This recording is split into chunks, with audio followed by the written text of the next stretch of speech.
نظام آباد کے بودھن کے پولنگ سینٹر پر ہنگامہ آرائی، 2 افراد فرضی ووٹ ڈالتے پکڑے گئے۔ تلنگانہ کی میونسپل الیکشن 2026 کے دوران بودھن میونسپل کے مختلف پولنگ سینٹرز پر کشیدہ صورتحال دیکھنے میں آئی۔ رکاس پیٹ کے بوتھ نمبر 24 اور گوشالہ علاقے کے بوتھ نمبر 78 پر دوسرے افراد کے نام سے ووٹ ڈالنے کی کوشش کرنے والے 2 افراد کو پولیس نے گرفتار کر لیا۔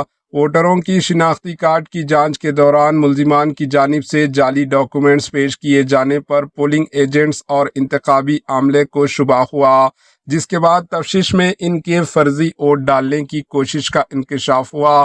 پولیس نے انتخابی ضابطۂ اخلاق یعنی MCC کے خلاف ورزی پر دونوں کے خلاف کیس درج کر لیا ہے اور خبردار کیا ہے کہ اس طرح کی کوششوں پر سخت کارروائی کی جائے گی۔ دوسری جانب وارڈ نمبر 20 اور 21 کے پولنگ سینٹر کے قریب کشیدگی بڑھنے پر پولیس نے لاٹھی چارج کرتے ہوئے ہنگامہ آرائی کرنے والوں کو منتشر کر دیا، جبکہ ہائی اسکول پولنگ سینٹر کے باہر جمع افراد کو پولیس نے منتشر کر دیا۔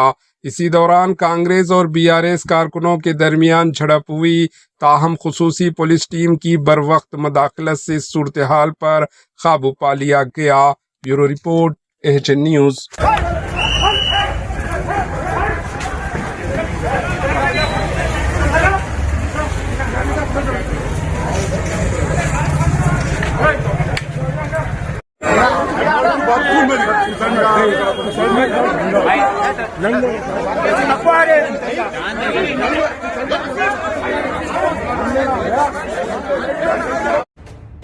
AHN نیوز کے YouTube چینل کو سبسکرائب کریں اور بیل آئیکن کو دبانا نہ بھولیں تاکہ آپ کو ہر نئی آنے والی ویڈیو کا نوٹیفیکیشن بروقت مل سکے۔